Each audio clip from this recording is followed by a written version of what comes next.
बिस्मिल्लाहिर्रहमानिर्रहीम। लाखों करोड़ों दुरूदो सलाम मोहम्मद मुस्तफ़ा सल्लल्लाहु अलैहि वसल्लम और आले मोहम्मद पर। मैं हूँ उमर दराज गोंदल। अच्छा, अक्सर औकात लोग ये कहते हैं कि इमरान खान जेल में होने के बावजूद जितने इन्फॉर्म्ड हैं उतने जेल से बाहर भी लोग नहीं हैं। इमरान खान को अपनी पार्टी की चीजों का भी इल्म होता है और बहुत कुछ जो वो पहले कहते हैं हुकूमत वैसा ही करती है। तो अब इमरान खान जासूस तक पहुंचे हैं। हुआ ये कि तहरीक इंसाफ में ज़ाहिर है जब इमरान खान जेल के अंदर होंगे तो बाहर इख्तलाफात होते हैं, कोई किसी के ऊपर कहता है। सबसे पहले जो सेक्रेटरी जनरल जिनको नामजद किया गया है सलमान अकरम राजा साहब को, तो उन्होंने कहा कि शेर अफजल मरवत की जो बात है वो पार्टी पॉलिसी नहीं है, वो पार्टी की बात नहीं होती। और ये बात ठीक है, पार्टी की बात तो जाहिर है कि चेयरमैन कर सकते हैं, जनरल सेक्रेटरी कर सकते हैं, जिस तरह मुज़ाकरात में साहबजादा हामिद रजा को नॉमिनेट किया गया वो बात कर सकते हैं। इस चीज को लेके फिर शेर अफजल मरवत जो है उन्होंने बहुत ज्यादा बोले और उन्होंने फिर बहुत कुछ बोला। फिर वो खबरों की जीनत भी बना। और फिर आपको पता ही है कि हमारे मीडिया में आमतौर पे होता ही है कि हुकूमतों के हवाले से लोग चीजें ढूंढते हैं, लेकिन पाकिस्तान में अब सहाफत ये हो चुकी है कि हमने जनाब ऑपोजिशन के अंदर से कीड़े निकालने हैं, हमने ऑपोजिशन का बताना है, ये जो सारी बातें हैं वो करनी है। तो मैं आपको इसमें डेवलपमेंट ये बताना चाहता हूं कि इमरान खान को भी सारा कुछ बताया गया है। तो इमरान खान ने सलमान अकरम राजा के ऊपर एतमाद का इजहार किया है और अलीमा खान साहिबा ने इस बात की तस्दीक की है कि उन्होंने इस बारे में कहा है कि उन्होंने मुख्तलिफ, और इमरान खान ने बताया है कि उनकी पार्टी में मुख्तलिफ सतूहात के ऊपर इन्फिल्ट्रेशन है, जिसका मतलब यह है कि उनकी पार्टी में मुख्तलिफ जगहों के ऊपर मुख्तलिफ जो लोग हैं उनको डिप्लॉय किया गया है, उनको एंगेज किया गया है, उनको रखा गया है। उसका क्या मकसद होगा कि पार्टी में क्या चल रहा है, क्या डिसीजन मेकिंग हो रही है, पार्टी आइंदा क्या करने जा रही है, क्या सोच रही है, ये मालूमात चाहिए होगी ना। तो इसका मतलब ये हुआ कि इमरान खान ने बाकायदा पिन पॉइंट कर दिया है और ये बता दिया है। और फिर एक और बात है, ये जो लड़ाइयां, जिस तरह मैंने शेर अफजल मरवत साहब वाली बात की, उन्होंने सऊदी अरब के हवाले से बातचीत की और फिर वो सोशल मीडिया पे तहरीक इंसाफ की बात करते हैं। इवन उन्होंने इमरान खान के ऑफिशियल ट्विटर हैंडल से बात की। तो अब तो तहरीक इंसाफ से जुड़े हुए अकाउंट्स भी उनके हवाले से कुछ शुकूक व शुबहात का इजहार कर रहे हैं। अच्छा, पहले हम ये कहते थे और सुनते थे कि शेर अफजल मरवत जो है वो जरा जज्बाती हैं, तो शायद इसलिए इस किस्म की बातें कर देते हैं। फिर किसी ने कहा कि नहीं, चूंकि उनका सियासत से कोई माजी का इतना ताल्लुक नहीं रहा, वो वकील है, तो सियासत बड़े ठहराव का नाम है, सियासत में बहुत कुछ बर्दाश्त करना पड़ता है, तो इसलिए शायद ये सब कुछ हो रहा है। तो लेकिन अब मालूम पड़ता है कि नहीं, ऐसा नहीं है। अब जब खान साहब ने एक बात कर दी है तो मेरा ख्याल है फिर उसके बाद सारी बातें खत्म हो जाती हैं। लेकिन अब एक और बड़ी अब हैरानकुन बात है, हमने ये देखा कि इमरान खान को लेके, बाकी चीजों को लेके यहाँ पे बहुत कुछ ऑडियोज निकाली गई और बहुत सारी बेहूदगी की गई। इद्दत केस जो है, अब अगर इमरान खान की हमशीरा ये कहें कि उनको एक आर्टिफिशियल इंटेलिजेंस वीडियो की धमकी दी गई है, तो मुझे ये बताइए। अब मसला ये है ना कि आप मेरे समेत हम सबको भी थोड़ी जिम्मेदारी का मुजाहरा करना है।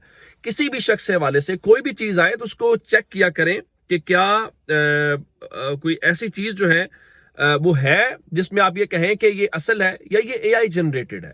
एआई जनरेटेड कोई चीज भी हो सकती है, उससे खानदान तबाह हो सकते हैं, उससे किसी की सियासत तबाह हो सकती है, किसी का करियर तबाह हो सकता है, बहुत कुछ हो सकता है। तो ये बड़ा आसान हो गया है और शायद वो इतनी इस तरह से बनती है कि एक्सपर्ट तो को बड़ा हो तो उसको अंदाजा लगा ले, लेमैन के लिए शायद वो उसी तरह से लगे जैसे आम है। अब अलीमा साहिबा ने क्या बात की है? अलीमा साहिबा ने ये बात की है कि उनको ये कहा गया है कि आप जो इमरान खान का पैगाम है और उसको मध्यम करें, यानी उसकी टोन नीचे लेके आए, कुछ चीजें डाउन करें, वरना आपकी एआई वीडियो निकालेंगे। एआई वीडियो ये होती है जिसको आप आर्टिफिशियल इंटेलिजेंस के साथ कोई भी जाली चीजें तैयार कर लेते हैं। यानी अब इमरान खान की हमशीरा को आप जो जाली वीडियो है उसकी धमकियां दे रहे हैं, तो फिर आप इससे अंदाजा लगा लीजिए कि आप बाकी क्या कर सकते हैं या आपके पास क्या कुछ है। लेकिन क्या इमरान खान का पैगाम मदम हुआ? मैं आपको इमरान खान का आज का पैगाम जो उन्होंने वुकला और मीडिया से गुफ्तगू किया, उनके ऑफिशियल ट्विटर हैंडल से लिखा गया, ये है तहरीक इंसाफ में और बाकी में फर्क कि बाकी भी लोगों की मुलाकातें होती होंगी, जैसे नवाज शरीफ थे, तो शायद कभी ऐसा नहीं हुआ होगा कि उनके ऑफिशियल ट्विटर हैंडल से कहा गया हो कि आज इमरान खान ने या नवाज शरीफ ने क्या बात की है। इमरान खान के ऑफिशियल ट्विटर हैंडल से बात होती है और अलीमा साहब ने आज कहा कि इमरान खान के ट्विटर हैंडल को यूं ना समझिएगा पार्टी चला रही है, बल्कि उन्होंने कहा कि असल मामला ये है कि जो भी उनके ऑफिशियल ट्विटर हैंडल के ऊपर चीजें होनी होती हैं तो उनके मुताबिक वो खुद बता के भेजते हैं। अब उन्होंने क्या कहा? उनके जी मुज़ाकरात के हवाले से गैर संजीदगी का अंदाजा इस बात से लगाया जा सकता है कि मुज़ाकराती कमेटी से मेरी मीटिंग तक नहीं करवाई गई। ऐसा लगता है जैसे मुज़ाकरात का मकसद सिर्फ और सिर्फ वक्त का ज़िया है ताकि 26 नवंबर के इस्लामाबाद قتل عام پر عوامی ریئیکشن کو کم کیا جا سکے۔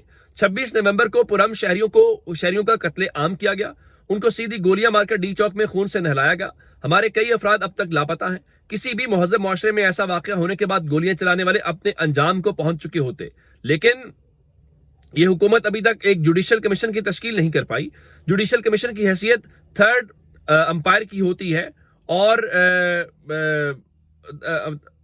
ایک سیکنڈ ان کا لیکن تھرڈ امپائر کی ہوتی ہے، اور صرف ایک غیر جانبدار کمیشن ہی 26 نومبر اور 9 مئی کے شہداء کو انصاف دلوا سکتا ہے۔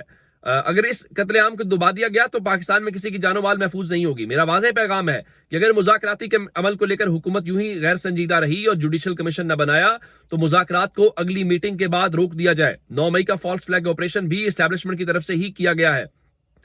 اس روز چوکیوں سے فوج اور پولیس ہٹا کر خود ہی لگائی گئی اور سی سی ٹی وی فوٹیج بھی چرا لی گئی۔ ہم ان دونوں واقعات کی شفاف تحقیقات چاہتے ہیں۔ ہم نے اس سلسلے میں بارہا سپریم کورٹ سے مطالبہ کیا ہے، اور آگے انہوں نے لکھا کہ اس سارے معاملے کے اندر جو 3 سال سے اس ملک میں آئین قانون اور انسانی حقوق کی پامالی جاری ہے، لوگوں کے گھروں کا تقدس پامال کر کے ان کو اغوا کیا جا رہا ہے، تشدد اور جبر کیا جا رہا ہے، ان کے گھر اور کاروبار تباہ کیے گئے۔ ہمارے ہر ٹکٹ ہولڈر کے لیے ان کے حلقوں میں زندگی تنگ کر دی گئی۔ میرا اپنا گھر 2 مرتبہ توڑا گیا۔ ہم نے اس سلسلے میں لاہور ہائی کورٹ سے رجوع کیا۔ یہ کیس جسٹس باقر نجفی کی سربراہی میں 5 ججز نے سنا، مگر 1.5 سال سے اس کا فیصلہ محفوظ ہے اور سنایا نہیں گیا۔ پھر ہم نے اسلام آباد ہائی کورٹ میں جسٹس عامر فاروق اور سپریم کورٹ میں قاضی سے بھی رجوع کیا، لیکن ان دونوں نے ہی اسٹیبلشمنٹ کے اوپننگ بیٹسمین کا کردار ادا کیا۔ ہمارے جو بے قصور لوگ ملٹری تحویل میں رہے اور ان پر شدید ترین ذہنی اور جسمانی تشدد کیا گیا۔ میری اطلاع کے مطابق 3 لڑکوں نے دوران حراست خودکشی کی کوشش کی۔ سمیع وزیر کی حالت اس تشدد کا منہ بولتا ثبوت ہے۔ اس سے پہلے جو کچھ تحریک انصاف کے رہنماؤں شہباز گل، اعظم سواتی سمیت دیگر کے ساتھ کیا گیا وہ بھی کسی سے ڈھکا چھپا نہیں ہے۔ ذلے شاہ کو بے دردی سے قتل کیا گیا، انتظار پنجوتھا سے جانوروں کی طرح سلوک کیا گیا۔ یہ کون سا اصول ہے جو تحریک انصاف چھوڑ دے وہ 9 مئی کے الزام سے بری ہے، اور جو نہ چھوڑے اس پر ہر قسم کا تشدد اور دباؤ جائز ہے۔ ہمیں پاکستانی نظام عدل سے بار بار رجوع کرنے کے باوجود بھی انصاف نہیں مل سکا، جس کے بعد ہمارے پاس بین الاقوامی فورم پر آواز اٹھانے کے علاوہ کوئی راستہ نہیں بچا۔ پاکستان کی حکومت انسانی حقوق کو لے کر بین الاقوامی قوانین اور معاہدوں کی پابند ہے۔ میں نے وکلاء کو ہدایت کی ہے کہ ان معاملات کو عالمی فورم پر اٹھایا جائے اور پاکستان میں جاری انسانی حقوق کی خلاف ورزیوں پر اپنی آواز دنیا تک پہنچائی جائے۔ اب انہوں نے اس حوالے سے مزید جو میں نے آپ کو کہا نا مدو خیل صاحب کے حوالے سے، وہ کیا ان کا جو تمام ایجنسیوں کو ایک سیاسی جماعت کو کچلنے پر لگا دیا جائے گا، پھر دہشت گردوں سے کون لڑے گا؟ یہی ریمارک سپریم کورٹ کے ججز جسٹس اطہر من اللہ اور جسٹس مدو خیل نے بھی دیے کہ خفیہ اداروں کو سیاسی انجینئرنگ پر لگا دیا گیا۔ جھوٹ بول کر ہماری حکومت پر طالبان کی آباد کاری کا الزام لگایا گیا۔ ہماری حکومت کے دوران بلکہ حکومت خاتمے کے 1 سال بعد تک بھی دہشت گردی نے سر نہیں اٹھایا تھا۔ یہ سب کچھ انہی کا قصور ہے جو بلوچستان کے حالات کے ذمہ دار ہیں۔ اب اس سے اندازہ لگائیے کہ عمران خان وہاں کی بات کر رہے ہیں اور وہ بالکل بھی اس چیز سے وہ پیچھے نہ ہٹ رہے ہیں، اور وہ اپنی کیا کہتے ہیں کہ اس سارے معاملے کے اوپر جو ان کا رد عمل ہے وہ بھی انہوں نے دیا بھی ہے اور نام بھی لیے ہیں۔ تو اب میرا خیال یہ ہے کہ ابھی بھی وقت ہے خان صاحب کو، اگر آپ یہ ڈرا دھمکا کے یا باقی چیزیں کر رہے ہیں تو اس سے بات بننے کی کوئی امکان دکھائی نہیں دیتا۔ اب صرف حل یہی ہے کہ بھائی بیٹھیں، آپ بات جو آپ بار بار روک رہے ہیں اور اپنی انا کے اوپر لے کے بیٹھے ہوئے ہیں، اس انا میں سے آپ کی انا تو جیت جائے گی لیکن ملک کا، معاشرے کا نقصان ہو رہا ہے۔ اس لیے ابھی بھی بہترین حل ہے کہ وہ جو عمران خان کہتے ہیں نا کہ ملک کے لیے اپنے وقتی اور ذاتی مفادات کو پس پش ڈالیں، وہ ابھی بھی کر لیں، ورنہ ہم سب کا نقصان ہے۔ بہت سارا خیال رکھیے گا۔ خدا حافظ۔